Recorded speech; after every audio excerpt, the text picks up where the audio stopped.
Olá, filmers! Sejam bem-vindos ao Mais Filme.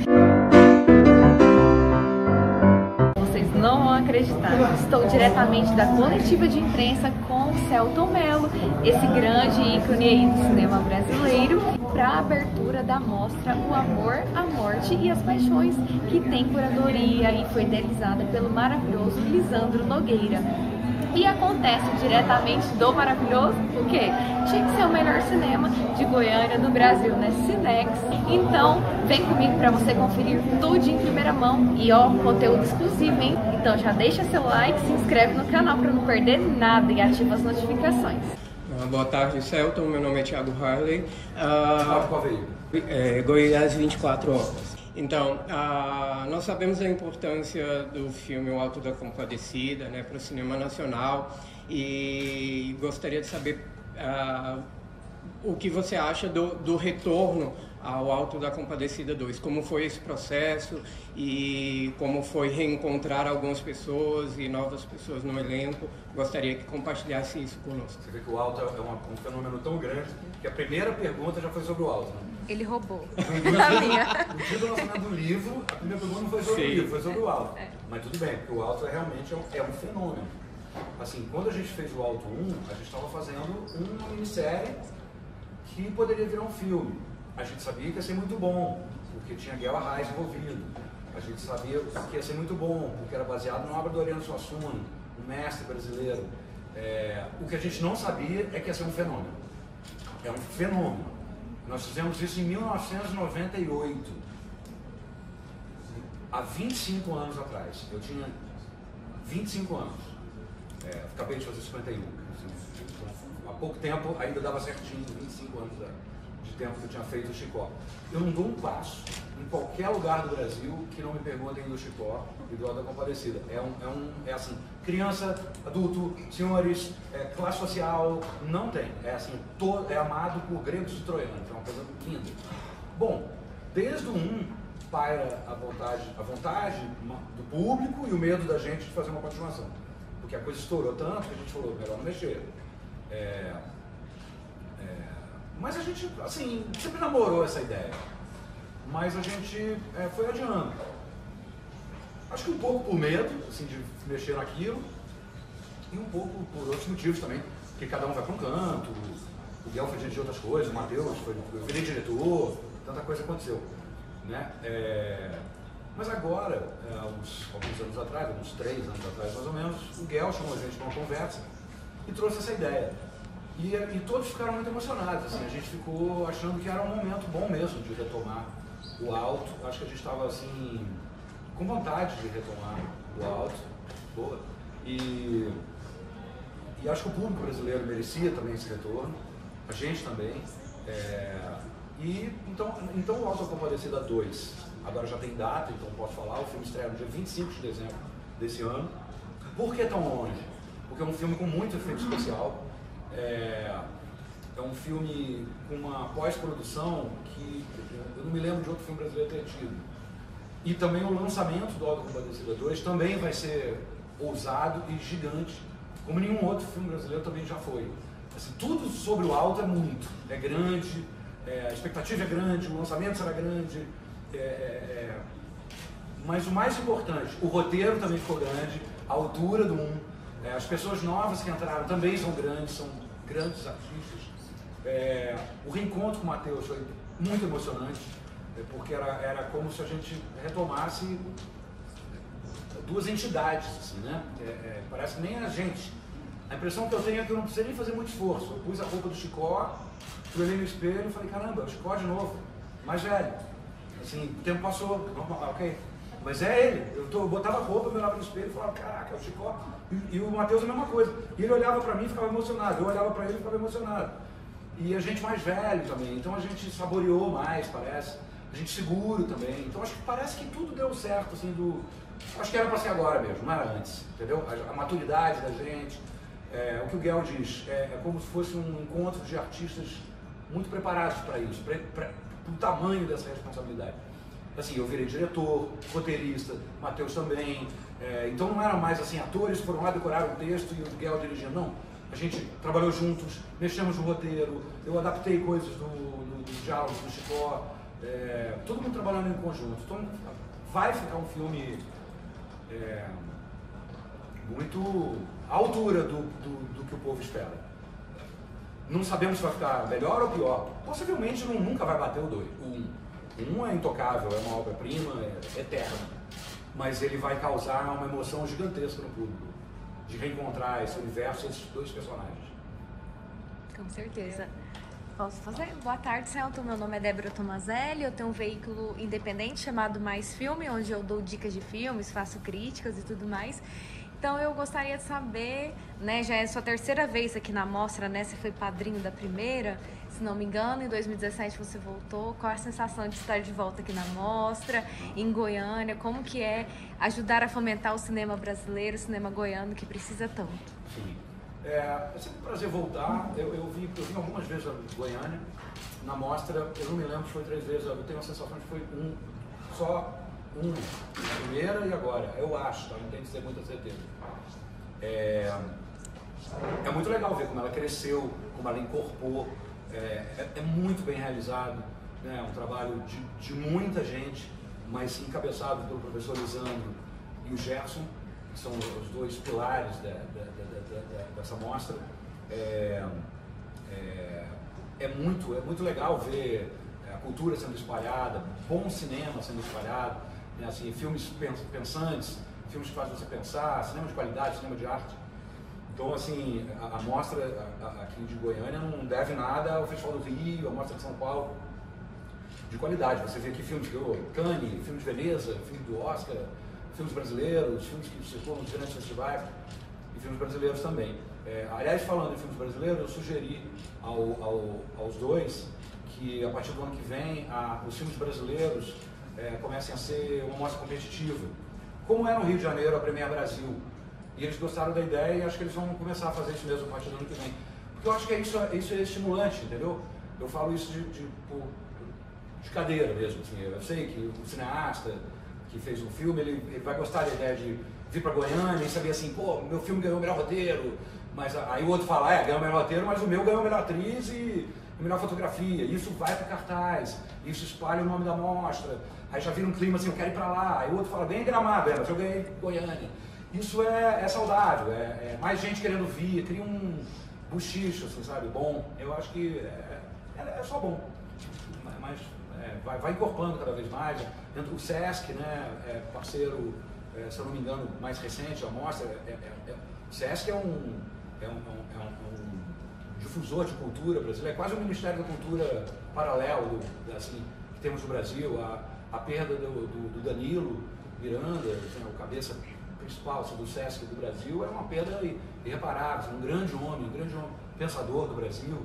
Então, assim, o Sesc é uma coisa muito importante e linda isso que eles fazem, a democratização da arte, né? Assim, então é incrível toda essa junção de todos esses talentos e cabeças.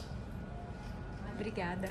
Eu me chamo Ana Leandro, eu faço parte do Brasil 48 Horas e eu queria fazer uma pergunta a respeito dos seus 40 anos de carreira.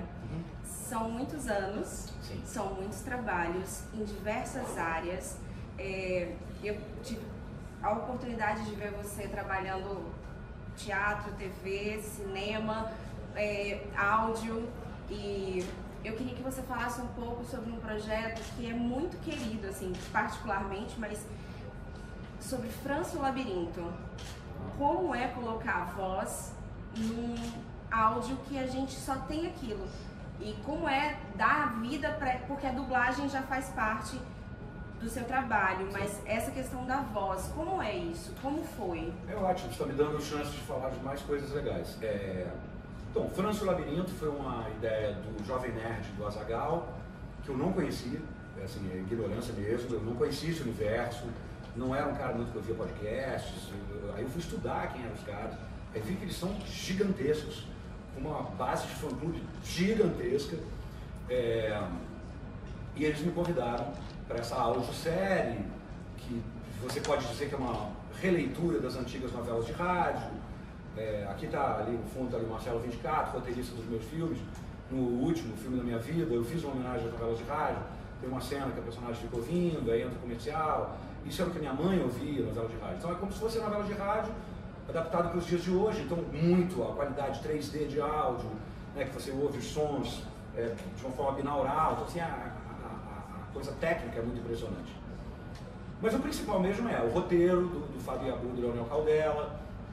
Aliás, foi através dessa turma que veio o livro, porque aí eu conversando, eu falei assim, pô, pensando em comemorar meus 40 anos de carreira, eu tenho uma ideia de um livro, tenho uma base já feita, mas mostrei para uma editora, mas ninguém se interessou muito. Eles falaram, não, a gente tem uma editora, a Jamô, que é de Porto Alegre, uma editora super pequena, assim, de RPG, de outra coisa. E eles se interessaram e daí veio o livro. Você vê como as coisas são conectadas, né? Então, assim, trabalhar com voz, fazer lá o França, aquela coisa, para mim é muito prazeroso, porque me leva para uma época muito importante da minha vida, que foi o período da dublagem. Um período muito rico da minha vida, onde eu aprendi muito com grandes dubladores com quem eu trabalhei.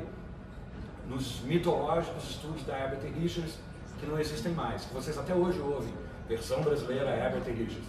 Eu morei nesse lugar dos 12 até os 19 anos, dublei tudo quanto é filme, série boa, filme ruim, filme clássico, filme ruim, desenho, Charlie Brown, River Phoenix, Robert Downey Jr., Tom Hanks. Foi uma época que me deu muita bagagem com a minha voz. A Fernanda Montenegro fala uma coisa, e eu concordo com ela, porque ela veio da Rádio Nacional, então ela fazia as novelas de rádio e tal. E quando veio a Tupi, veio as novelas, esses artistas tiveram que escolher ou aparecer, botar a cara, ou ir para a dublagem. E muitos escolheram para a dublagem. A Fernanda é uma que preferiu aparecer. E ela costuma dizer o seguinte, quem trabalha com a voz já sai na frente dos outros atores.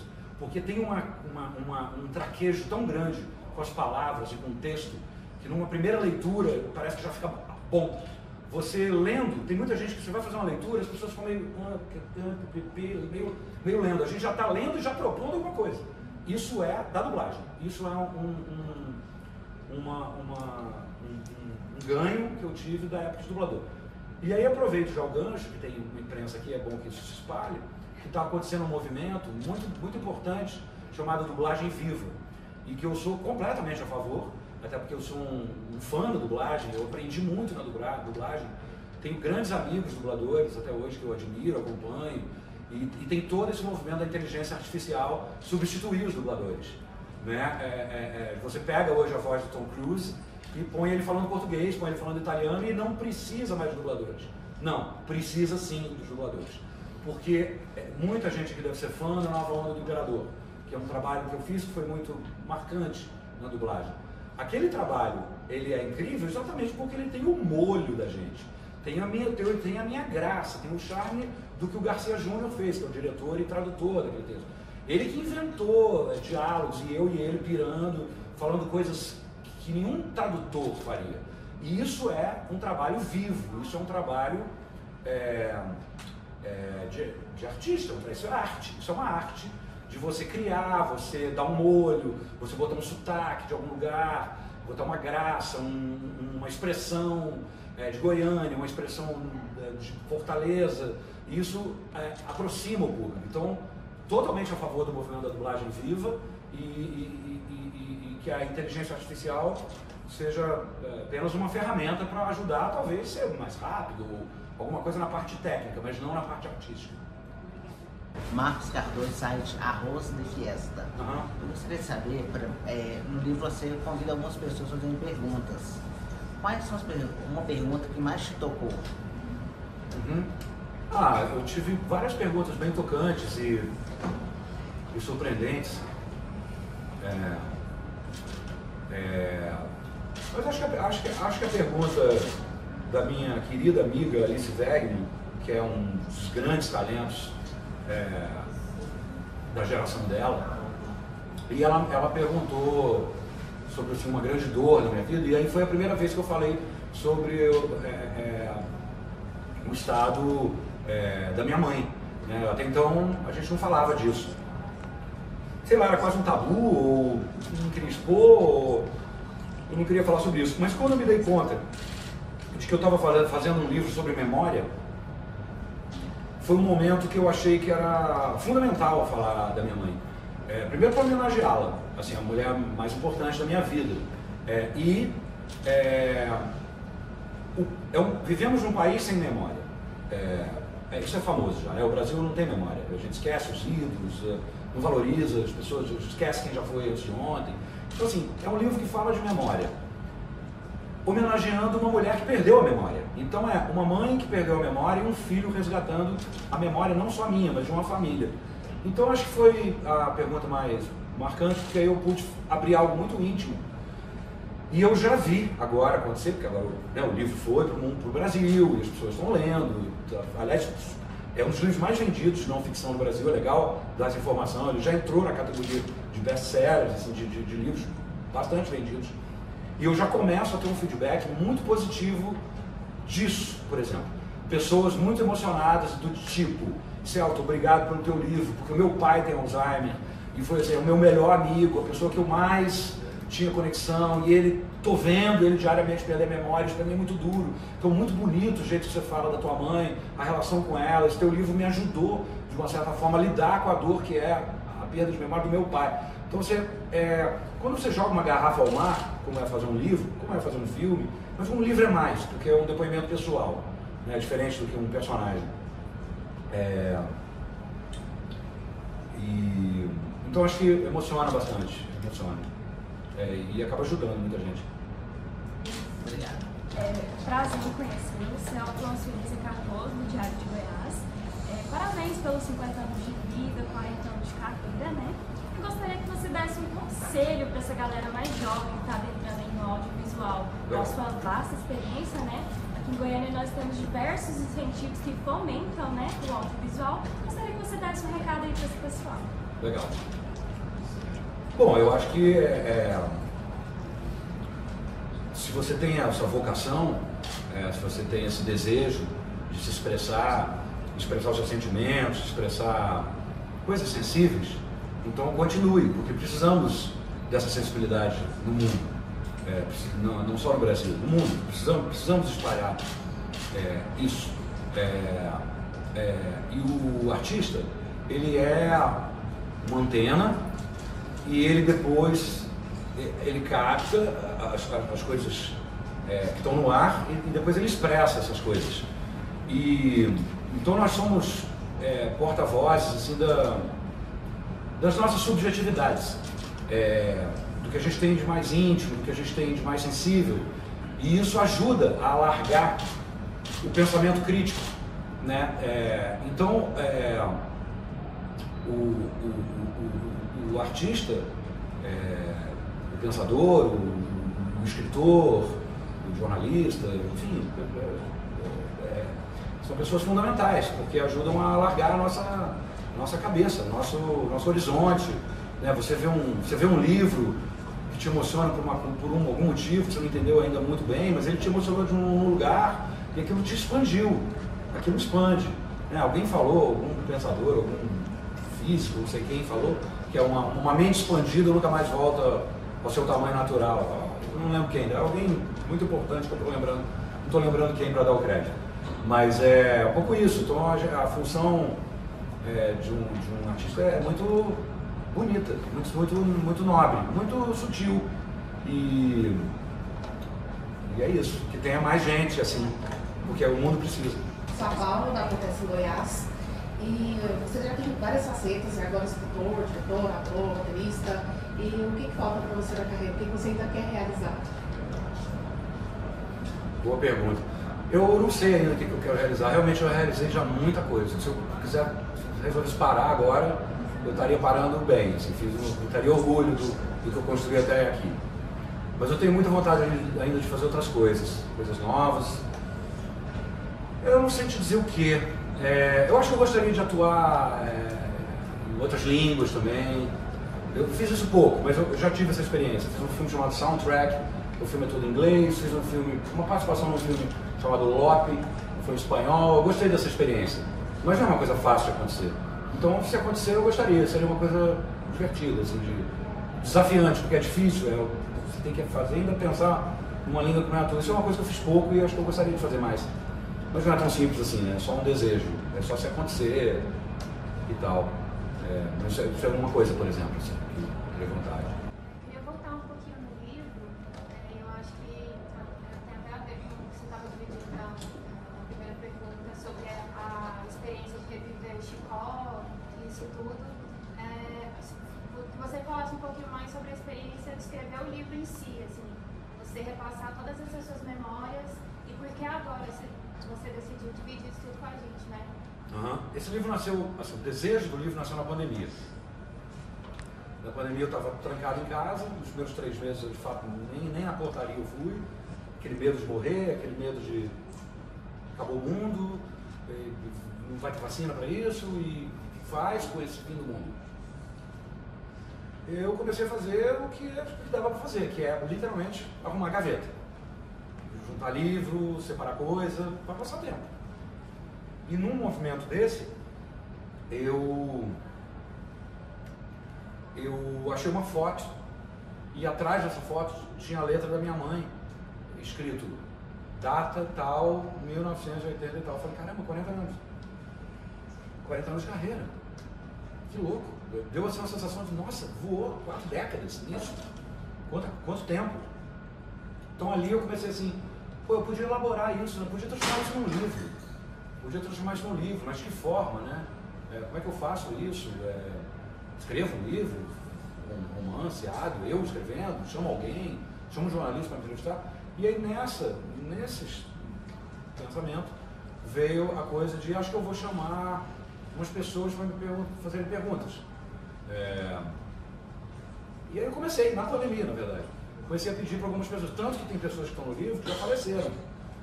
Porque foi exatamente as perguntas enviadas na época do livro, como o Paulo José, da época da pandemia, o Paulo José, Pedro Paulo Rangel, e alguns mais recentes foram, né? A Alice Balabanian, por exemplo, foi recentíssimo. Então eu fui coletando perguntas e já fui respondendo também algumas. O Neto aqui foi me ajudando a transcrever. Eu fui meio separando, assim, e fui ali preparando um esboço desse livro. Mas aí depois eu desisti, depois eu fui fazer a novela dos Tempos do Imperador, aí encostei esse livro, ele ficou lá numa gaveta, depois eu voltei a gostar dessa ideia, de vez em quando eu lembrava, pedia perguntas para mais gente. Aí mais recente, no ano passado, na época do França o Labirinto, que surgiu essa editora, e eles falaram, adoramos a ideia e vamos nessa. E, inclusive essa tua ideia, porque algumas editoras gostaram da ideia, mas gostaram da ideia de eu fazer um livro, mas não dessa ideia de ser 40 pessoas perguntando. Eles queriam me demover dessa ideia e transformar numa outra coisa. Eu falava, mas eu gosto dessa ideia. E eu já pedi para as pessoas as perguntas. Eu acho feio eu dizer, olha, mudou agora o livro. E é tão legal, né, você ter pergunta do Raí, jogador de futebol, pergunta do Jefferson Tenório, os maiores escritores contemporâneos brasileiros, Fernando Montenegro, Marjorie, sabe, pessoas de tantas áreas, assim, fazendo perguntas. Isso também é rico, não só as minhas respostas, a riqueza também reside nas perguntas. Então foi uma sessão de terapia fazer esse livro, assim, porque eu fui elaborando, né? Você para responder precisa elaborar. Então eu fui pensando, me tocando, nossa, isso é assado, isso é aquilo, isso devia ser isso, nossa, olha que interessante isso que eu pensei. Teve várias coisas assim, que eu fui descobrindo, fazendo o livro. Então foi uma espécie de sessão de terapia, assim, fazer o livro. Foi bonito, foi uma boa viagem no tempo. Celto, aqui, Guilherme, da TV Brasil Central, 40 anos de carreira, 40 entrevistas, né? Teve alguma escolha, algum critério para a escolha dos entrevistados? Foi uma mistura de pessoas muito amigas e queridas, como Fábio Assunção, como Patrícia Pilar, pessoas que são próximas e que eu adoro, Lázaro, e também pessoas que eu admiro, mas que não conheço tão bem. O Raí é um deles. Eu sou São Paulino. Eu sou mineiro, mas eu fui criado em São Paulo. Então o meu time do coração é São Paulo. Então aí eu falei, pô, e o Raí é muito ligado à cultura, ele tem um cinema, o Raí, em São Paulo. E aí eu falei, pô, será que ele me mandaria perguntas? Aí procurei o Raí, assim, no Instagram, o Raí, pô, sou seu fã e tal, São Paulino. Você mandaria umas perguntas comigo? Eu falei, pô, lógico, sou seu fã, manda agora. Então assim, teve uma mistura de gente que eu admiro, como o Jefferson Tenório também. Eu não sei se vocês leram, mas assim, é realmente uma obra-prima, O Avesso da Pele, assim, uns grandes romances escritos no Brasil nos últimos, sei lá, na última década. É brilhante aquele negócio, foi muito forte quando eu li. E procurei o Jefferson e fiquei encantado, ele é um cara muito legal também. Então assim, foi uma mistura de gente que eu admirava, com gente que eu conhecia. Aí fui juntando. Muita gente gostaria que tivesse um livro, mas não deu, era 40. Eu achei que era legal essa ideia de 40 anos, 40 pessoas fazendo perguntas. Aí quando fizer 50 de carreira, eu chamo mais 10 para completar. Eu lanço uma nova edição. Eu sou a Cleide da TV Pai Eterno. Eu acompanho a sua carreira desde quando você era criança. Eu vi você crescer, eu vi você se agigantar, eu vi você brilhar e vi você sendo também diretor. A minha pergunta é, aonde que surgiu esse escritor? Em que idade, em que época? Ele nasceu junto com você, ele cresceu no auge, porque parece que tudo isso acompanha a sua carreira, esse escritor. Quando é que você despertou para ele? Eu nem sei te dizer se eu despertei como escritor. Assim, o meu parceiro roteirista está aqui, o Marcelo Vidicato, está escondido ali atrás. Ele escreveu comigo O Palhaço, Feliz Natal e O Fim da Minha Vida. Eu vou te dizer, assim, a parte mais difícil que eu acho do filme é a escrita. Acho um trabalho muito solitário, acho difícil. É bom, porque é uma hora que você tem um papel e uma caneta ali, um computador, mas não é a parte mais difícil, eu acho. Escrever esse livro, eu não me considero ainda um escritor. Eu acho que se eu escrever um romance, eu resolver uma hora escrever um romance, aí eu posso dizer que eu sou escritor. Mas eu acho que foi assim, um livro de memórias, onde, claro, eu coloquei minha sensibilidade, meu jeito de ver a vida, meu jeito de escrever. É um livro que tem ali uma veia de alguém que escreve com uma sensibilidade, mas não me vejo ainda como um escritor, apesar de eu ter escrito filmes e esse livro. Então, vamos ver, acho que se eu escrever um romance, aí eu posso falar, agora sou um escritor. Vamos ver. Boa noite, né? Maria Augusta, jornalista do Sesc. Eu tenho mais uma pergunta para te fazer. Teatro, cinema ou literatura? Qual desses no seu coração bate mais forte? Então, você deixou de falar o que bate mais forte, que é o cinema. Você falou teatro, TV ou literatura, mas o que bate mais forte é o cinema. O cinema é o lugar onde eu encontrei a minha expressão. Foi o lugar onde eu me senti melhor. Eu fiz teatro, foi fundamental para a minha formação. Durante esse livro eu elaborei bastante esse fato também. Assim, eu me dei conta que eu fiz pouco teatro e foi por escolha mesmo. Assim, não está no meu DNA.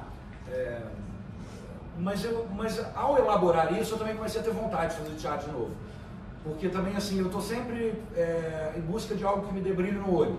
Assim, o que pode ser uma novidade para mim agora? Talvez seja dirigir uma novela. Dirigir uma novela. Não fazer uma novela com uma turma, entendeu? Tipo, talvez agora seja voltar ao teatro. Talvez seja apresentar um programa. Coisas, assim, que não estão no radar. Então eu estou sempre em busca desse brilho no olho, assim.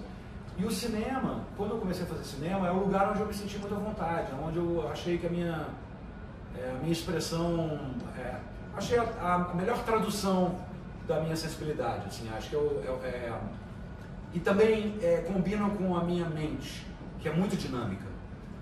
Então o cinema tem essa coisa assim, ensaia em um mês, 2 meses, filma em 1 mês e meio, 2. Então, ano passado eu fiz 2 filmes, né? Enquanto que numa novela você está 1 ano fazendo uma novela. Então eu gosto dessa coisa dinâmica da TV, do cinema. Gosto também da ideia de que você faz um trabalho, se doa gigantemente e aquilo fica para sempre. É quase uma forma de realizar um sonho impossível do homem, que é de ser eterno, né? O homem é finito, mas a arte é infinita. E o cinema, mais ainda. O teatro, alguém que me viu lá, vai falar, eu lembro quando eu fui, tá aqui na pessoa. Agora o filme, eu nem vou estar aqui, e daqui a 50 anos, eu espero que esteja rolando essa mostra, eu nem vou estar mais aqui, vão ser outros jornalistas, vai ter um novo Lisandro, vai ter um novo Gerson, vai ter outra pessoa no comando do Sesc, vão ter jovens cineastas aqui assistindo meus filmes aqui dentro e falando assim, vamos estudar esse ator que foi importante ali no outro século. E vamos ver o que ele fez. Nossa, ele fez drama, ele fez esse filme Auto Compadecido. Nossa, que interessante esse Cheiro do Ralo. Nossa, ele dirigia também, olha que bonito esse filme da minha vida. E O Palhaço, que interessante. Eles vão estudar um trabalho que eu fiz há 100 anos, já 50 anos. Isso é uma coisa fascinante do cinema. Realmente eu amo o cinema, é o meu lugar. Olá, eu sou José Abrão, do jornal A Relação. Você estrelou Auto Compadecida, Laura Caica. Eu queria saber que outro grande livro, o grande romance brasileiro você gostaria de levar para a telona, seja como ator, mas principalmente como cineasta, como diretor? Ótimo.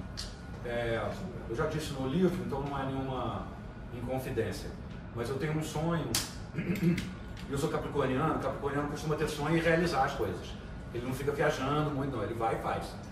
Mas eu tenho um sonho muito grande e ele não está muito longe de se realizar, que é de transformar ou num filme ou numa minissérie O Alienista, do Machado de Assis, que é um conto que eu li quando eu tinha 20 e poucos anos, e eu fiquei louco com aquilo, achei aquilo espetacular.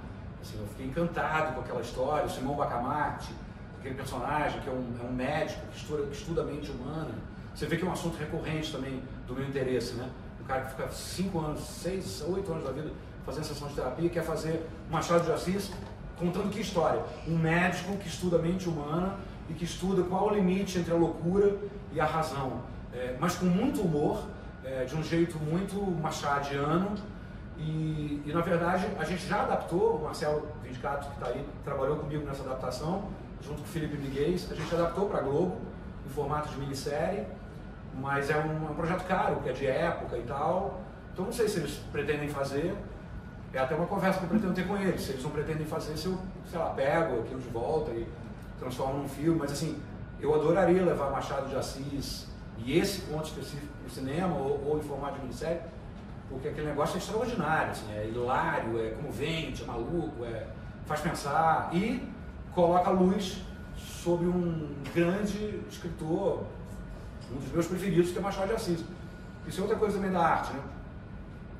Você faz um Auto da Compadecida e aí toda uma geração fica encantada com aquilo e fala assim, eu quero ir na fonte, eu quero ler. Quem é esse cara? Quem é Ariano Suassuna? Para quem não conhece, aí vai atrás, vai ler. Então, à medida que eu consigo fazer um alienista, eu não só estou realizando um sonho, eu estou colocando toda uma geração para falar assim, quem é Machado de Assis, para quem não leu? Aí o cara vai atrás, vai ler Dom Casmurro, vai descobrir Brás Cubas, vai descobrir esse gênio da literatura brasileira. Então é uma missão, né, também grande que a gente faz. É bonito o que a gente faz. Boa tarde, meu nome é Luana Velar, sou jornalista do jornal Hoje. E sobre o seu livro, você precisou revisitar a sua infância, a adolescência, a maturidade. Qual foi o período mais difícil para revisitar? Não, foi tudo razoável de revisitar. Assim, não teve um momento mais difícil de revisitar. Um momento mais difícil de... Claramente, isso está bem claro no livro também, foi a minha adolescência. A minha adolescência foi o período em que eu fui interditado da minha expressão. Foi o período, eu comecei criança, e ali com 12 anos é como se falasse assim, você não serve mais. E eu falo no livro sobre a pressão estética, como eu sempre vivi num efeito sanfona, eu sou um chocólatra tarado. Assim, eu sento num restaurante, eu pego o cardápio e vejo o que tem de sobremesa primeiro. Se a sobremesa for boa, aí eu decido o resto. Se tiver sobremesa que eu gosto, aí eu peço uma saladinha, eu vou pegar leve para caber a sobremesa. E isso sempre foi uma questão na minha vida. E já desde criança, não engordem, cuidado para não engordar. Então eu vejo agora a Paola Oliveira, que tá botando a boca no trombone, e ela é maravilhosa, e ela é realmente uma mulher extraordinária, e fala com muita propriedade disso tudo. Eu estou achando extraordinário tudo isso que ela está fazendo, porque liberta, né? É libertador você ouvir uma mulher como a Paola falar disso. Agora, o que é legal falar é que os homens também sofrem isso, não só as mulheres. Então, assim, eu deixei de ir à praia durante muitos anos da minha vida porque eu não acho que eu tenho um corpo dentro de um padrão para ir à praia. Então, eu me privo, muitas vezes, de fazer coisas prazerosas por causa disso. Então, acho que é legal falar disso, eu falo disso no livro também. Então, de uma certa forma, isso conversa com o que a Paola está trazendo para o mundo. E vejo muita gente se identificando também. E acho que é isso, e vejo também com muitos bons olhos todos esses movimentos novos de corpo livre. Hoje mesmo, ontem eu estava vendo um movimento que existe um novo movimento que chama mid-size, que não é nem a magreza extrema e nem a obesidade, é um meio do caminho, enfim, isso tudo é muito bom falar, que ajuda muita gente, né, a se ver e se identificar. Então... E a adolescência, voltando ao que você perguntou, a adolescência foi a nata disso. Foi a época que eu me sentia péssimo, eu me sentia feio, eu fui escanteado, eu me sentia corpo feio, mau ator, não ator. Então aquilo que aconteceu foi sorte de principiante. Então eu fui um ator só na infância, nunca mais vou ser isso. Duvidava de mim, duvidava do meu talento, duvidava da minha capacidade, duvidava da minha nenhuma autoestima. Assim, foi um período muito ruim. No meio disso tudo eu era dublador, muito bom, porque eu aprendi coisas maravilhosas, mas eu só tinha voz. Então eu era uma pessoa sem rosto, que só tinha voz para se expressar. Então tinha um pouco de tristeza também. Então a adolescência tem uma coisa muito curiosa também, porque ao mesmo tempo ela me abasteceu muito, ela me deu uma casca também dura, forte, grossa, porque ali também eu já aprendi uma coisa importante da minha profissão. Assim, eu tive sucesso e me tiraram o sucesso. Então, eu já aprendi rápido e cedo, mesmo tendo sido duro, que essa é a minha profissão. Hoje você é o sucesso, amanhã ninguém sabe quem você é, amanhã você é o melhor ator do ano, depois de amanhã tem os 12 melhores atores do ano e você nem está nessa lista, daqui a pouco tem o grande lançamento do ano e você é péssimo, daqui a pouco te amam, daqui a pouco não te amam. Então acho que fazendo esse livro também me dei conta psicanaliticamente de que possivelmente eu virei escritor, diretor, produtor, como uma forma de preservar o meu espaço. É como se fosse assim, vocês me encostaram? Agora ninguém me encosta não, porque agora eu crio o meu espaço. Então agora se eu quiser eu me encosto, ninguém me encosta. Foi aí que foi a virada de chave? Possivelmente. Boa noite, Celton, Mônica Procópio, do Guia Curta Mais. Queria saber um pouco dos seus processos de construção de personagens, por exemplo, após algum filme, por exemplo, Meu Nome Não É Johnny, que é muito marcante, você tem alguma dificuldade de se livrar do personagem? Como funcionaria isso para você? Isso é uma pergunta quase decepcionante. A pergunta não, a resposta, a sua pergunta é ótima, mas a resposta é um pouco decepcionante para os amantes de atuação e tudo. Eu sou um ator anti-processo,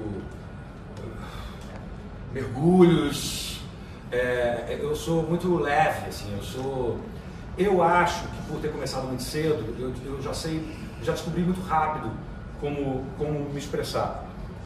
Eu acho que atuar é um ato muito simples. Inclusive, exatamente por ter começado criança, tem a ver com isso. Em inglês, inclusive, é a mesma expressão, é to play, que significa jogar e brincar. E é isso, atuar é brincar. Então, quando eu faço um Johnny, quando eu faço o Cheiro do Ralo, o filme assim, você vai na densidade, mas vai ali, ó, vai começar a filmar, vai.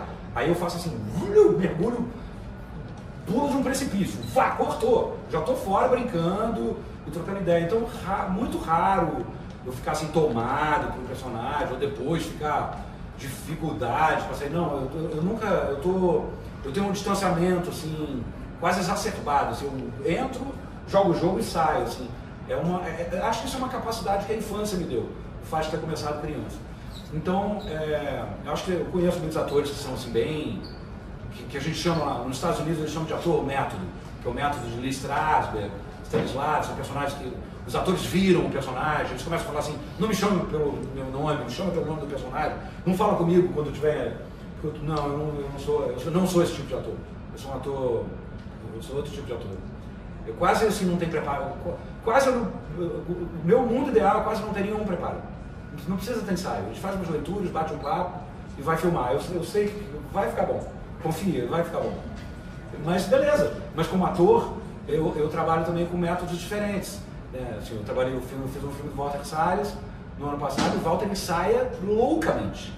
Assim, mas assim, ele ensaia como é que eu pego esse copo, como é que se eu cruzo essa perna ou não cruzo, é melhor assim, ou é assim.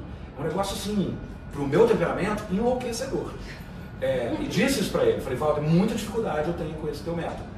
Mas aí eu me permiti, até porque ele é um gênio e queria muito trabalhar com o Walter, me permiti essa experiência, então eu me permito essas experiências. Mas assim, quando eu dirijo, quando eu posso, o trabalho é mais intuitivo. Ótimo, gostaria de falar algo? Não, acho que falar o que eu falei no começo, Longa Vida Mostra, que o ano que vem começa a ter uma mostra competitiva dos filmes nacionais, uma ideia que eu dei para o Gerson e para o professor Lisandro. Muito importante o que eles estão fazendo, muito importante o SESC junto com eles, muito importante esse movimento cultural de levar pensamento, cultura para todo mundo. A gente precisa disso, isso é muito bom. Espero que vocês tenham gostado desse conteúdo exclusivo. Se não se inscreveu, se inscreve no canal. Um beijão, até o próximo vídeo.